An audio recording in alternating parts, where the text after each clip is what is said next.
came and built, but now built 10 power plants, gas fired.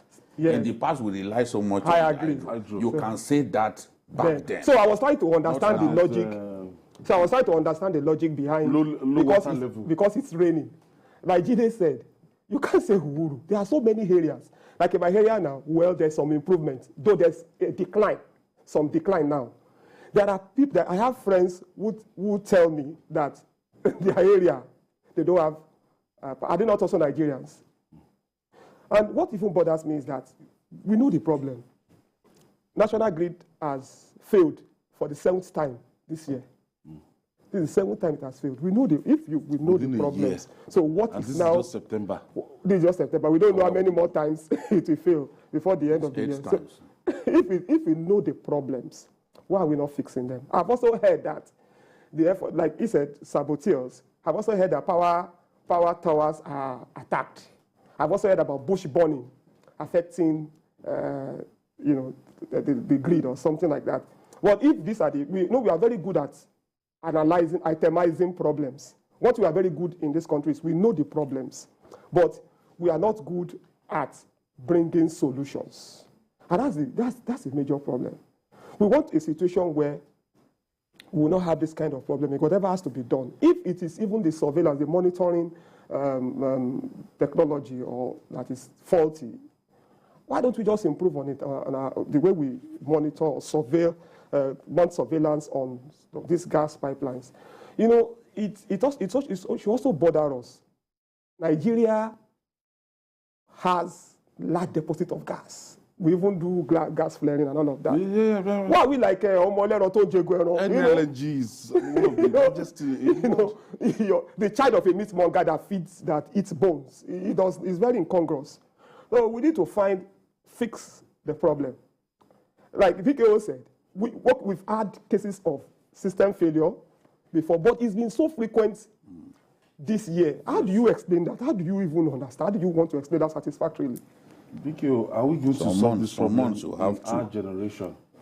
Let me even break it down. In February, we had one. In March, we had 2 system failures. In April, we had 2 system failures. In June, we had 1.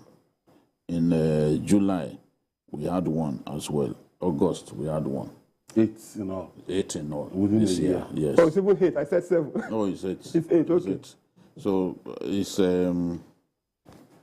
I know that this government has done a lot freshening up the grid. Some of these power towers that you are seeing have been there since the 60s. You know, equipment need to be constantly. I know we have this pact with Siemens lately. They've been bringing some transformers. It's just beginning now. No, you can't have improvement immediately. Okay. If they are bringing investments, yes, in that sector of infrastructure, you have to sustain the investment, and our people too need to stop the energy theft that is rampant. There are some unscrupulous Nigerians that are not prepared to pay. They bypass the meter, you know. And at the end of the day, they are the ones who will be abusing the discourse, abusing the. We are not behaving well at all. Pay for what you use. I said yesterday, we don't love this country. Yes, a lot of our people, you know, they don't love the country.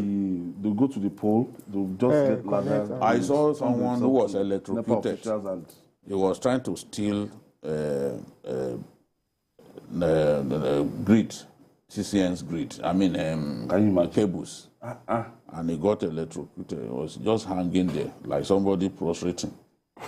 So, well, we don't want to rejoice about the death of anyone.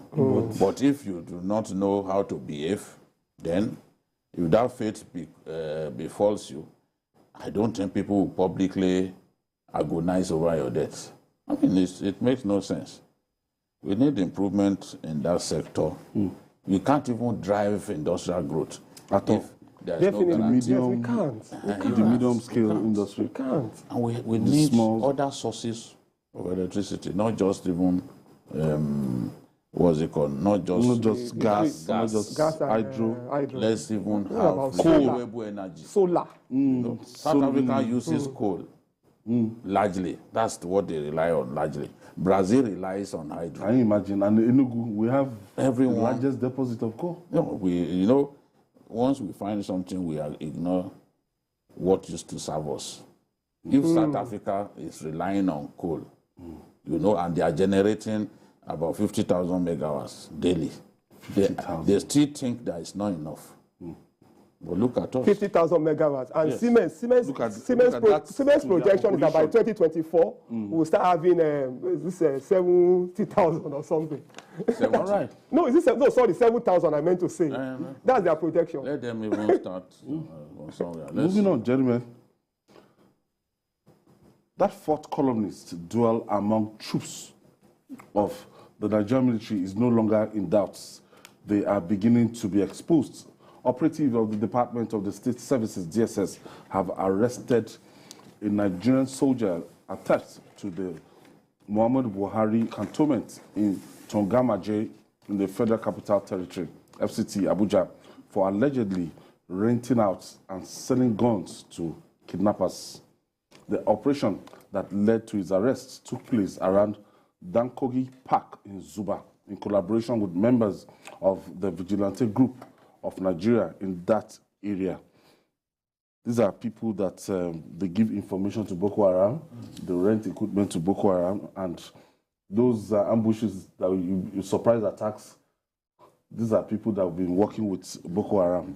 Yes, if you can go to the extent, you can go to the extent of even selling weapons to them, hiring weapons to bandits. You can do much more than you talked about. We've complained in the past that how do people know the movement of our troops to be launching ambushes? Ambushes are one of the most effective war strategies ever because it catches the opponent unawares. You are not even in position in most cases to do a fight back because he is seeing you. He's hiding in the bush. He's seeing you. You don't even know the exact location where he is. When Boko Haram killed more than 90 Chadian troops on Chadian soil in one day, it was the result of a surprise attack. And the president said this is the worst attack on Chadian soil. You know? Under Idris Deby that time? Yes. They launched a surprise attack. They were not expecting it. More than 90 killed. Some died later. So over 100 soldiers were killed by Boko Haram before the president now led a counterattack where they paid significantly with their lives, you know? So we need to identify the bad eggs in the army. As some people are making sacrifices, look at in Enugu, unknown gunmen or gun-known men, as some people call them, attacked a military checkpoint, killed soldiers. Some are paying with their lives. Others are doing their best to undermine the patriots in the army by constantly working with the enemy.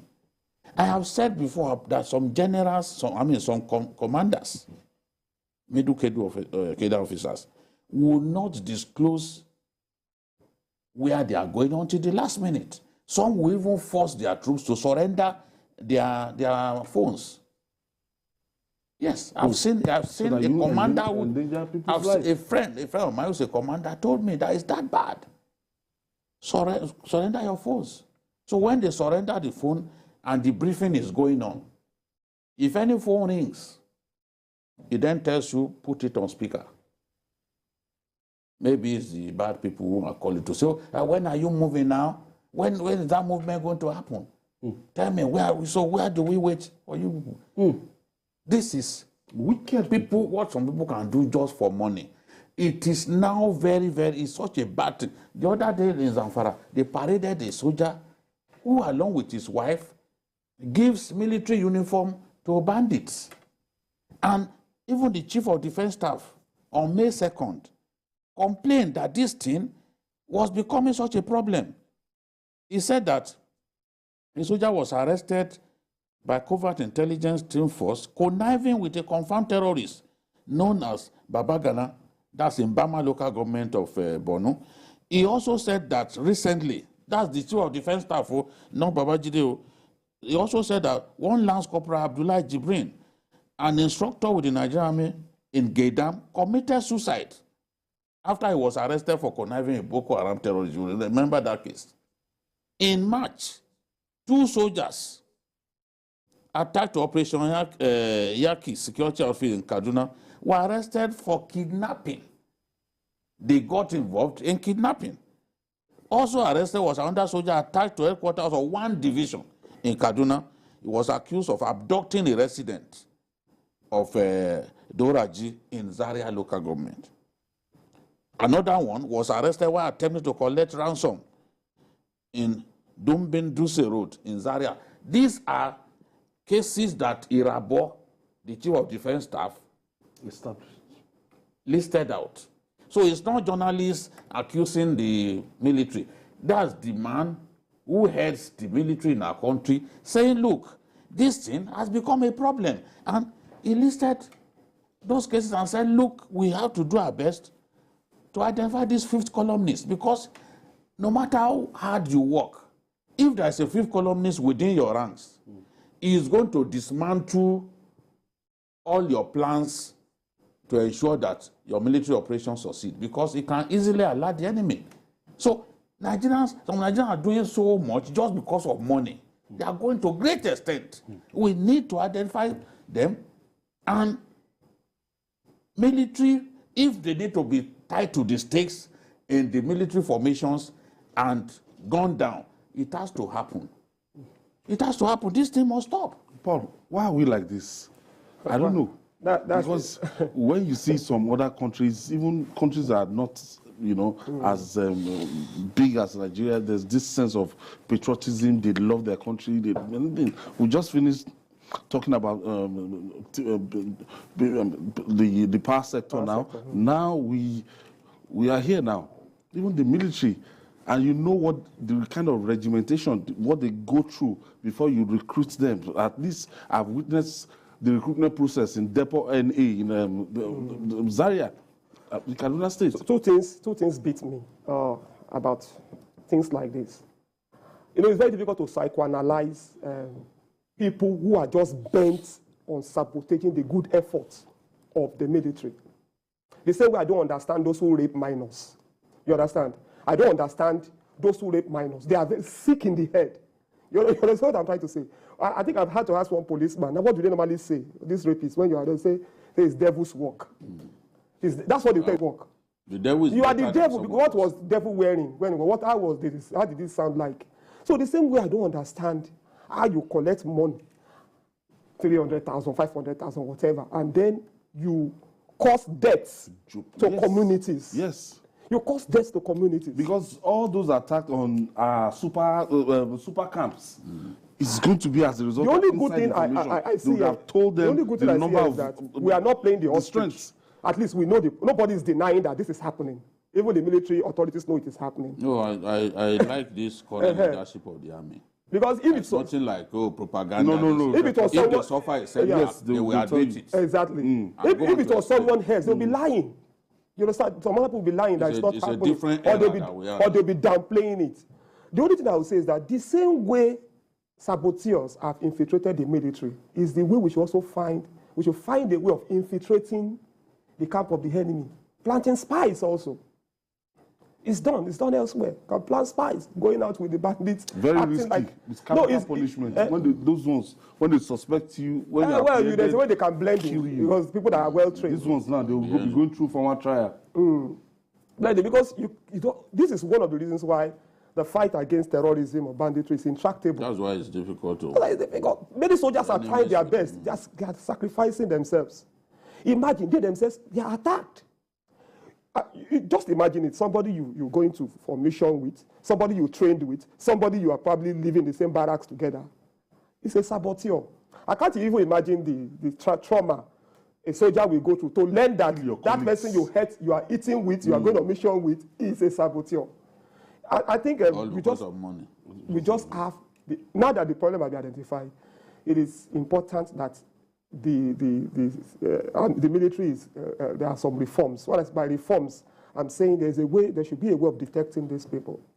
You know, they should set up systems to detect them. It's good. This is also good news for us because we are getting them. But we have to praise the DSS. We have to praise the DSS because when you read about how this operation was carried out, the people who had been detained in the cell of the DSS, through their confession, they were able to know that this guy, this is the extent to which he has gone. Vigilantes, as well as usual security operatives, arrested this guy. And the people in detention spoke about the deals that they've had with him. When they had to pay him 200,000, when they even gave him money, he refused to produce a gun. So the DSS now organized a sting operation. It was that sting operation. For the sting operation, they said they wanted to buy AK-47. He brought AK-47 loaded with 30 rounds of ammunition. When he was coming out of his car to present the gun to them, he didn't know that it was a sting operation. That was how they got hold of him. So the arrest made earlier helped them to get to the root of this. And we need a lot more actionable intelligence. And when we get intelligence, we should work on them. Exactly. To hear people, the DSS say, we gave intelligence on this, on that, and for action not to be taken is shameful. Another thing I'll quickly say is that... We have to go. We have to take this breather. Okay. In less than 10 hours now, the 2023 campaign, timetable for the Independent National Electoral Commission will be upon us, and campaign will start in less than 10 hours. We'll talk about this when we come back from this break. Stay with us.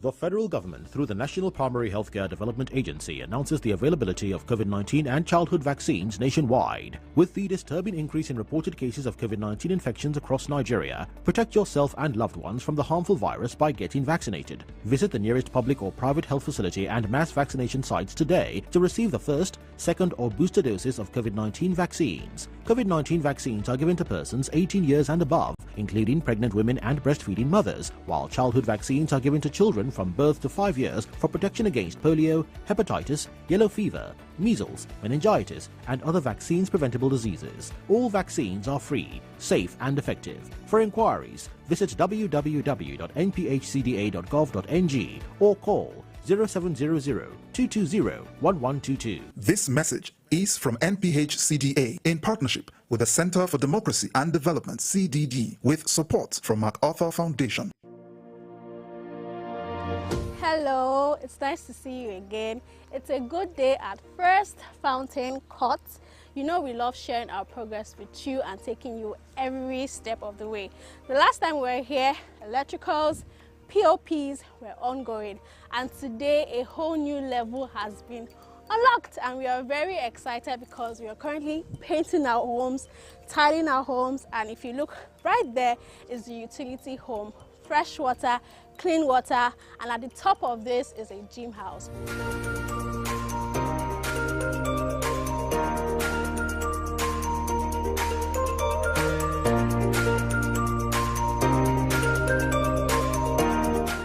We are really excited, and if you haven't subscribed to First Fountain Home, now is the time. Call the numbers on your screen or visit our website. Good afternoon, sir. Please, I need a room to rent in your house. Okay, where do you work? I'm a nurse. That means you won't owe me rent. Congratulations, young lady. You have yourself a house. Well, thank you so much, sir. So, how much is the rent? 90,000 naira. Oh, but wait, where are you from? I am from Akamata. Akamata what? Akamata in my house? If you know how you got into my house, please get out right away. My spirit and that of Akamata people don't have anything to do together. Sir, what have I done? Your people from Akamata are known for bad things. That is what they represent, and you can't live in my house. Just get out right away. What's going on? Leave my house, young lady. Yes, our differences extend to our languages, culture, food, and even belief. But we are bound together by the cord of love. With one heart, with one voice, we will make Nigeria a hub of greatness, a place where the people live as one. This message is brought to you from the Center for Democracy and Development, CDD, with support from the UK government.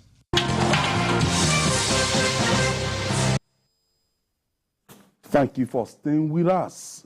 The campaign for the 2023 elections is upon us, and politicians and their supporters are already heightening the tempo.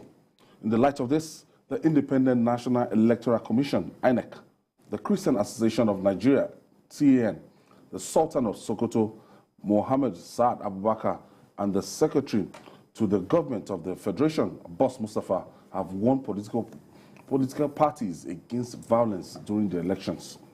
The chairman of INEC, Mahmoud Yakub, told politicians to avoid abusive and slanderous words which could provoke violence during the campaign.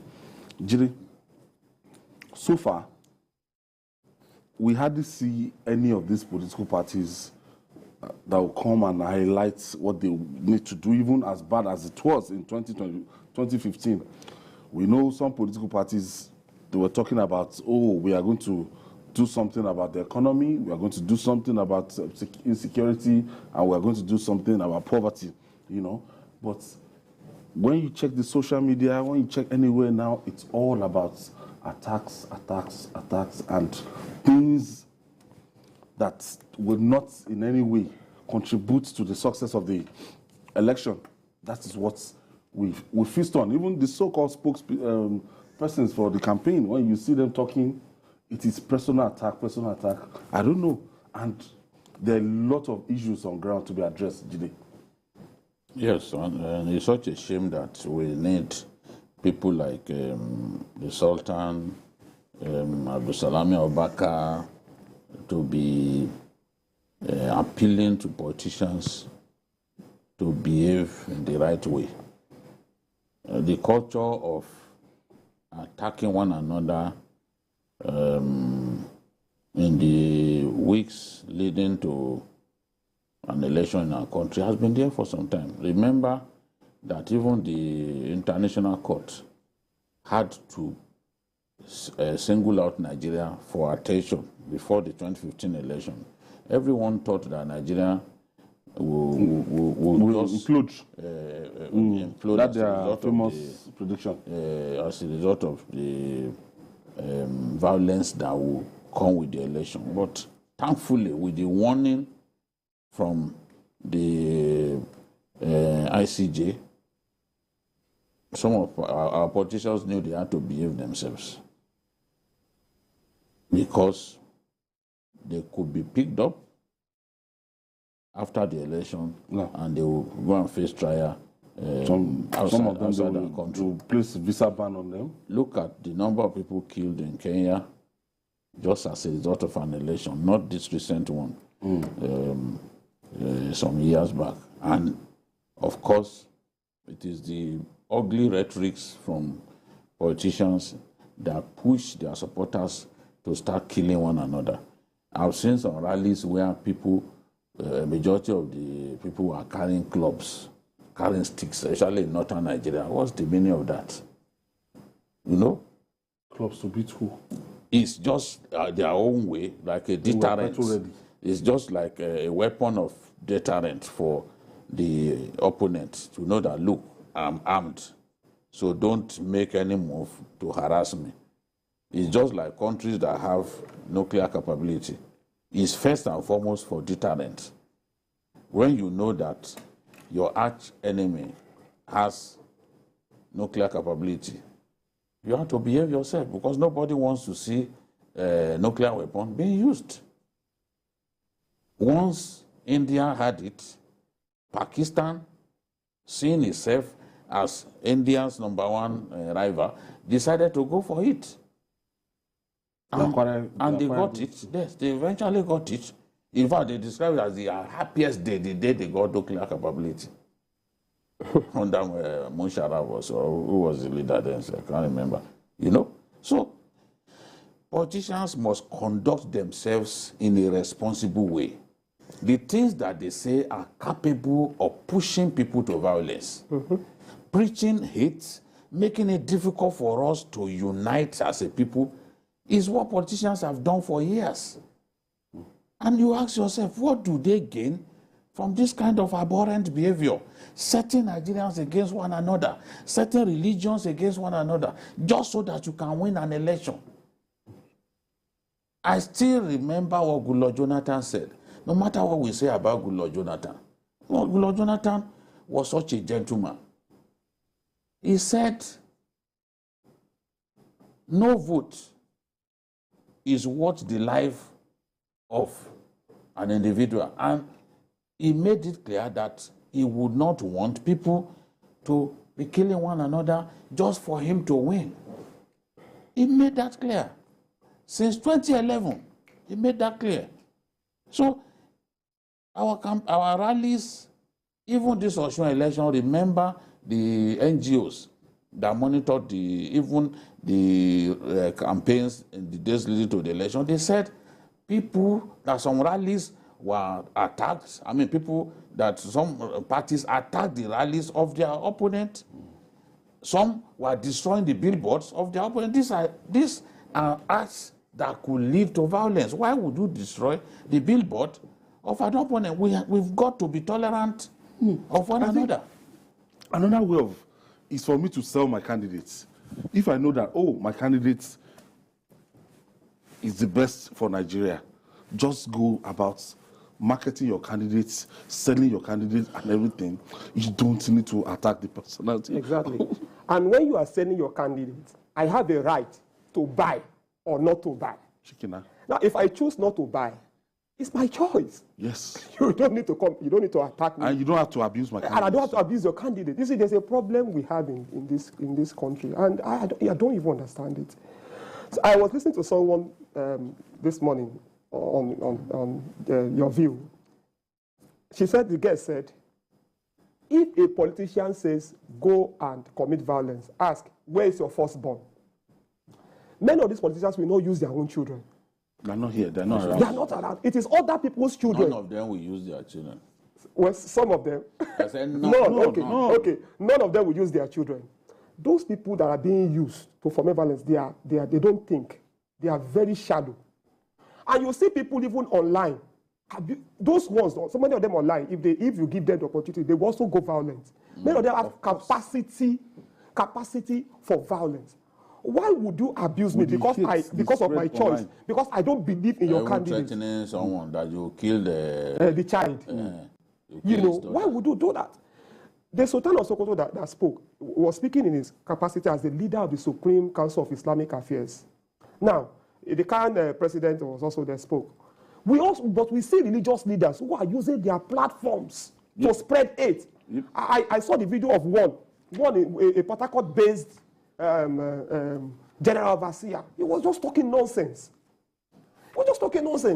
See, people need to understand that you need to have this live and let live.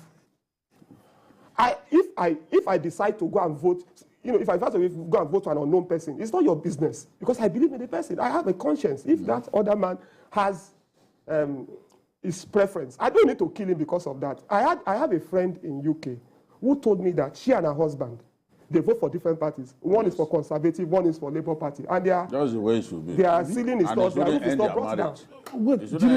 Before now, we know the role ethnicity. Yes, we feel that the ethnicity play in all this. But a dangerous dimension is bringing religion into this mix. And the way we are using it, it's not going to all go well at the end of the day. No, definitely not. As I've said before, I long for that day when, in choosing our leaders, we won't be bothered about where they've come from or their religion. We will be guided by our desire to see the best rulers.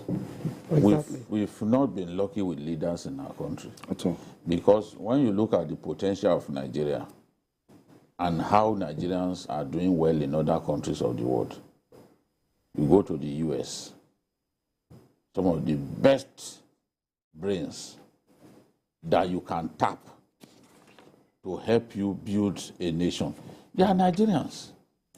But we've not been privileged to have the right leaders, leaders who can take us to the moon. We've not been privileged.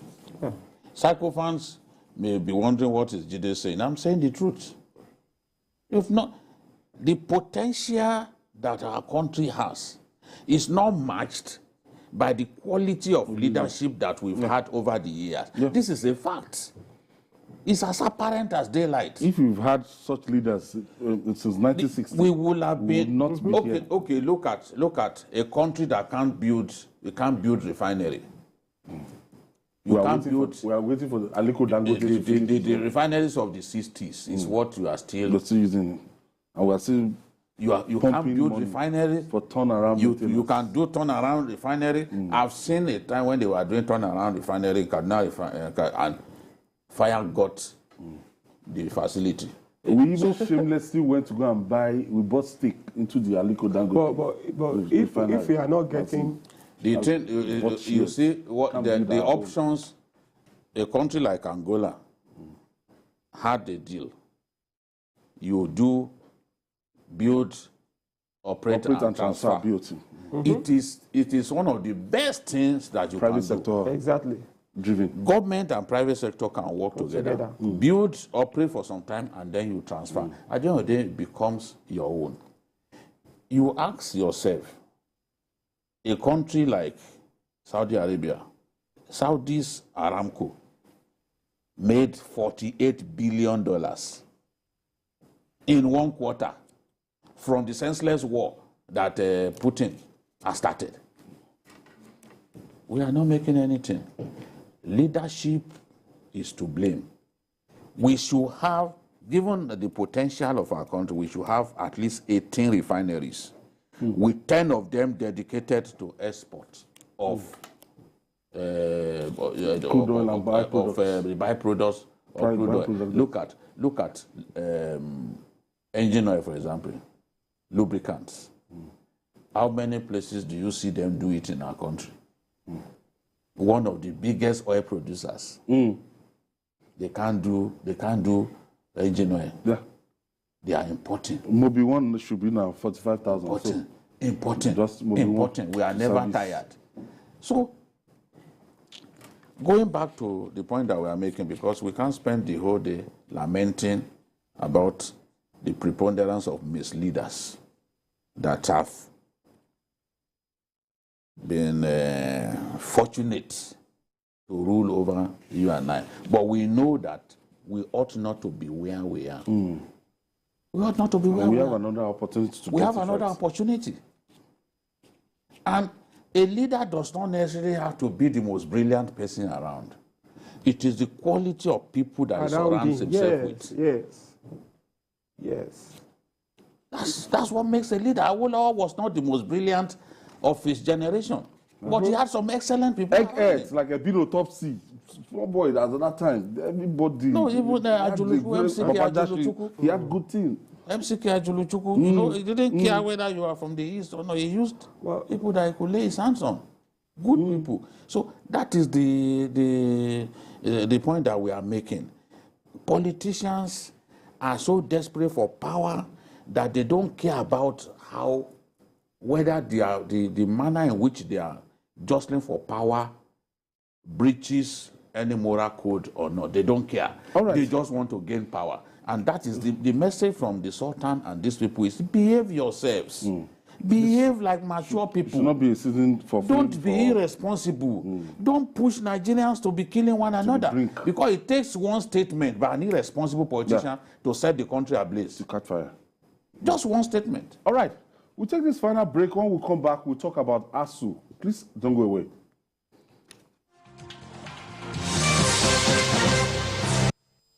Good afternoon, Oga. Now you be the landlord. Yes, Nami. Oga landlord, me go need one room for this your house, so. Okay, sure you get work where you dey do. Yes, I be nurse. You know go dey owe me be that now. Now how much be your rent, safe? Not just 90,000 naira. Wait, this guy, where you come from, Sef? Oga, I come from Akamata. Akamata? No talk am again. My spirit and Akamata people no dey ever join. Oga, wetin happen now? Come over for my compound. Na so baba thing na people sabi do for that Akamata. Come over for here. Haba, Papa, wetin this innocent girl do you now? Now people like you, they spoil Nigeria, Papa. I think you don't see them now. My people, they talk, say jollof rice, we dey for bottom pot today. Go dey top of cooler tomorrow. As I take need you now, so you self need me. Because now one mama we get, we be Nigeria. Make we love ourselves. Because now only together we go fit make our country better for us and our children them. One heart plus one love equals better Nigeria. Now the Center for Democracy and Development, CDD, with support from the UK government, they bring in this message. Hello, it's nice to see you again. It's a good day at First Fountain Court. You know we love sharing our progress with you and taking you every step of the way. The last time we were here, electricals, POPs were ongoing, and today a whole new level has been unlocked, and we are very excited because we are currently painting our homes, tidying our homes, and if you look right there is the utility home. Fresh water, clean water, and at the top of this is a gym house.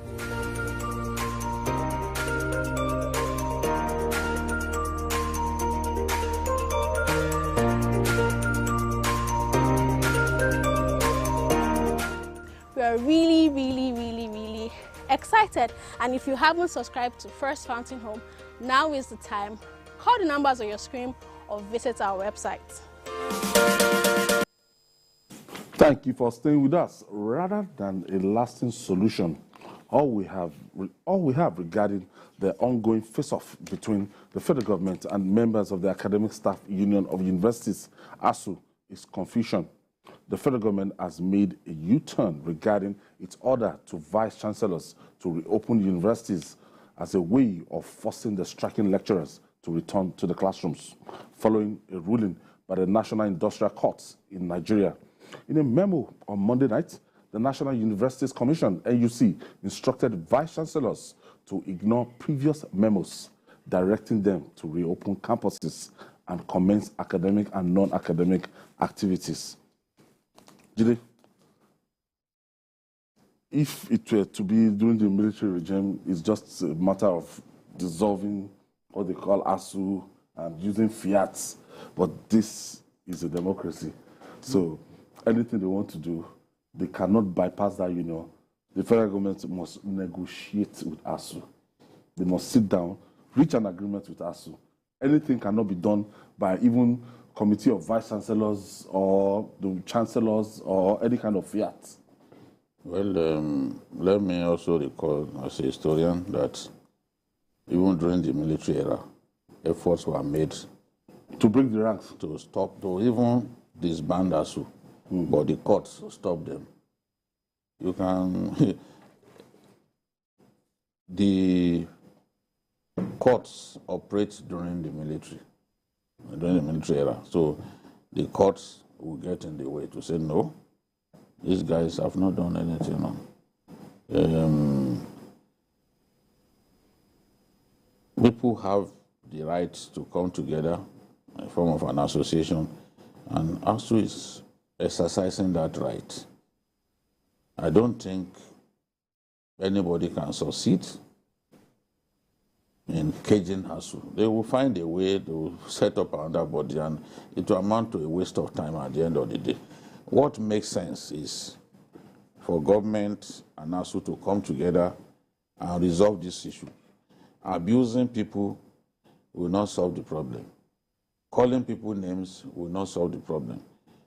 I was shocked when I heard that VCs were told to open the, very laughable. The schools. It wasn't ASU that shut the schools in the first place. ASU didn't shut any school. ASU just proceeded lecturing on a strike. And you know, even when students embark on protest, they usually lock schools. If students say, okay, we are boycotting lectures, they usually lock schools. So the decision of, because the schools exist for students to receive instruction, that's primarily the objective of a university or any center of learning. Once you cannot do that, then another thing. What is the school for? All the other people, they are just support staff. Business, they are support staff. Administrative they work. Are support staff to the academic staff. They are not more important than the academic staff. So in this case, government must have been told, I've been reading in some papers that, that it was because a court granted a stay of execution. No court has granted a stay of execution up till now. But ASU has proceeded to appeal and in the same breath asked for a stay of execution of the order of the industrial court. Yes. But it could be on Friday that the court will sit and say, okay, maybe we'll grant your prayers or not. So they must have, the people who came up with this idea must have told themselves that if we tell them to reopen, and in a matter of days, the courts set aside that order, or the court says stay of execution of that order, what will then happen? Because that is a big possibility.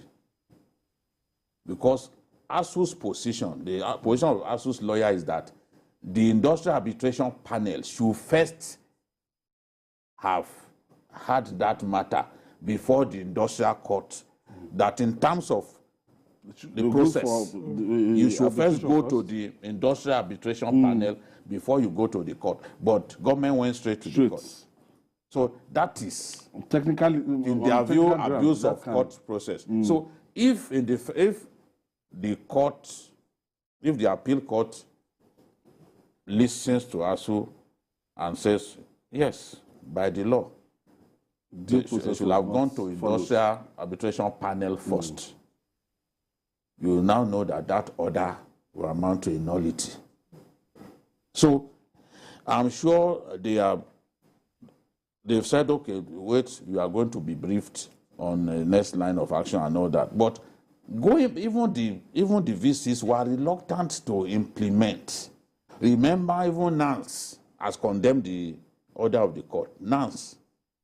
Remember also that these VCs did a memo to the Minister of Education advising him to adopt some of their recommendations. And the recommendations are not far away from what ASU is asking for.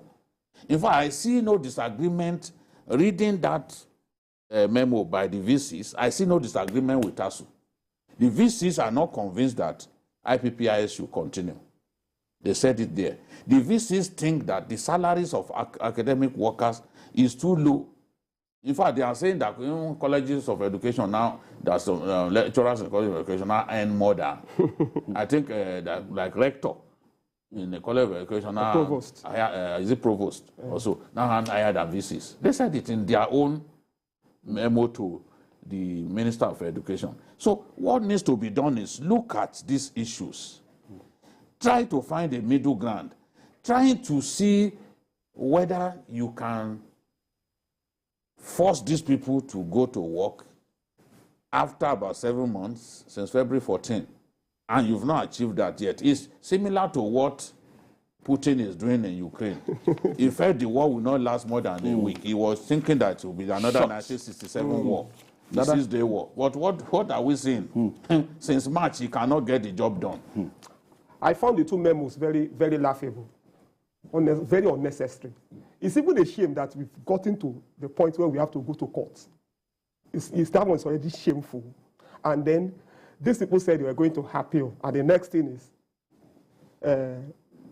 let them reopen the universities that were not even shut by the lecturers in the front. They just stopped working. They are not holding the keys to the gates of the schools. Yes. So what are you reopening? What was shut that you are reopening? That aside. Secondly, are they even reopening when some of the non-academic staff, have they not gone back to work? They've gone back to work. They've gone back to work. Secondly, I think, in our context here, we say the president is the father of the nation.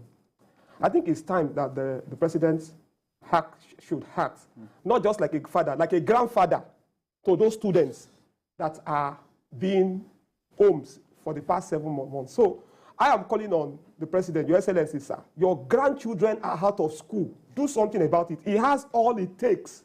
The president has all it takes to do what? To get these people back to work. Like BKO said, we can find a middle ground. I think the lecturers themselves, they are not, they are intelligent enough to know what the issues are in the country. I don't know the issues. You know, even this no work, no pay, is it no work, no pay? It's not necessary. It's not necessary. Unfortunately, BKO, it's difficult to break their ranks. No.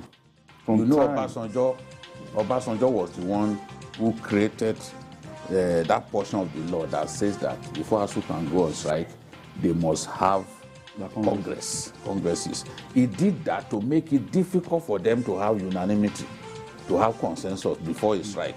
But see the way it's working now. It's now working against government.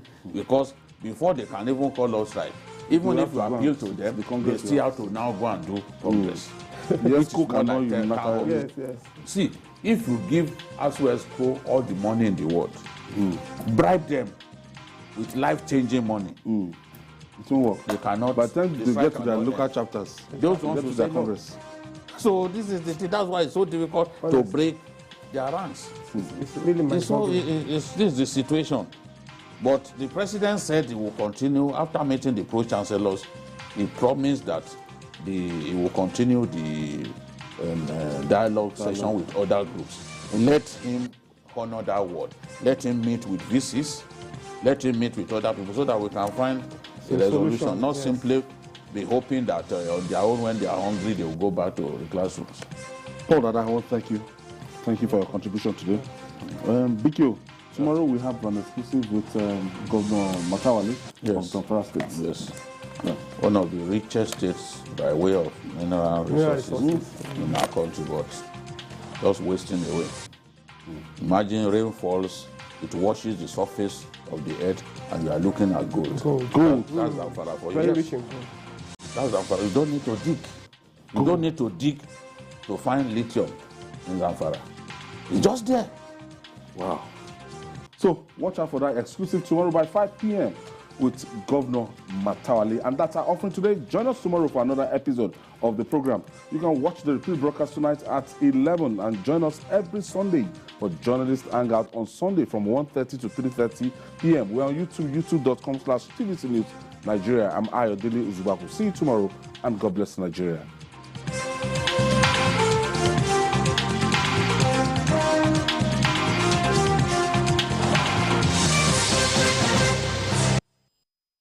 The following is a paid presentation by ShopX TV. ShopX TV is excited to have reached 40,000 customers, and to celebrate this milestone, we are offering our customers 40% off on select products. Look, our Nutri-Bullet 600 watts nutrient extractor with cyclionic action normally retails for 64,950 naira. But place your order now and get it for just 38. Our new toothpaste, Colgate Maximum Cavity Protection. Why are we changing our toothpaste? Because with Colgate Maximum Cavity Protection, I can be sure your teeth are cavity-free. When you brush daily with Colgate Maximum Cavity Protection, its expert formula locks natural calcium in our teeth and helps protect them from cavity. Colgate is the world's most chosen toothpaste. Colgate locks calcium in, keeps cavities out.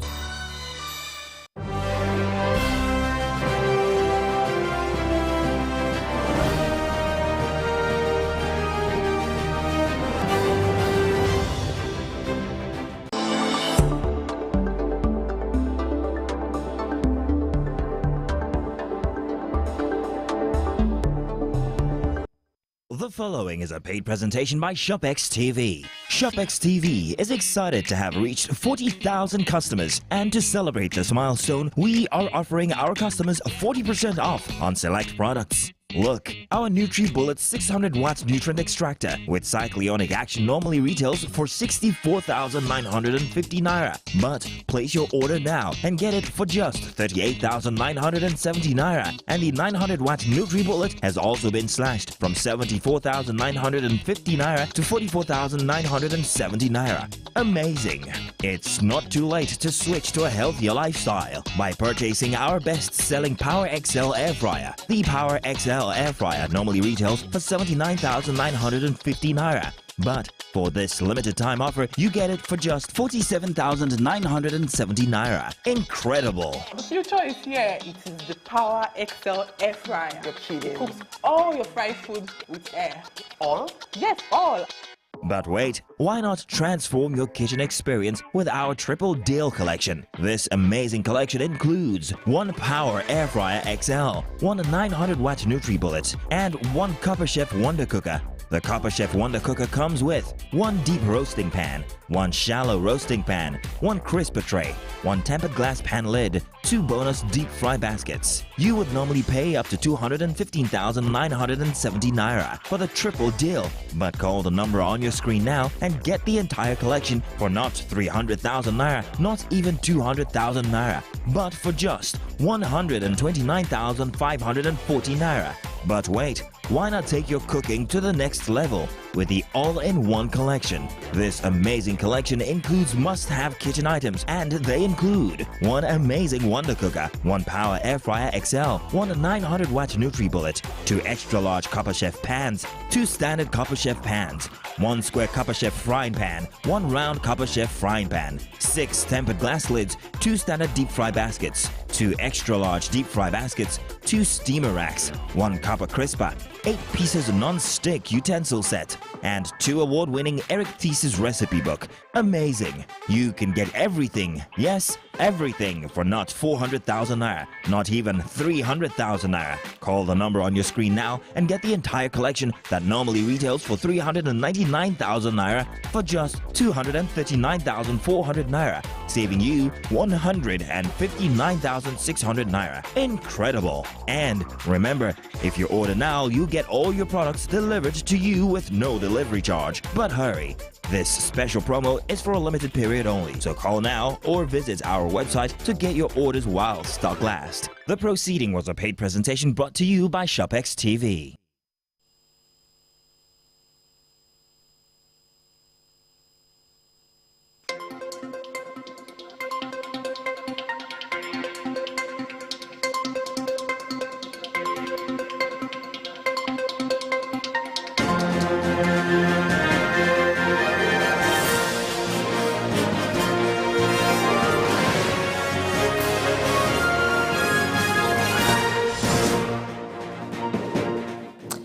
Hello and thanks for staying with TVC News. We begin in Ogun State, where senior citizens under the aegis of Nigeria Union of Pensioners have staged a peaceful rally in Abeokuta, the state capital, to demand better welfare package for their members. Armed with placards with various inscriptions, the pensioners went to the governor's office in Abeokuta. They want prompt payment of their entitlements, consequential adjustment of pensions, and other things concerning their welfare.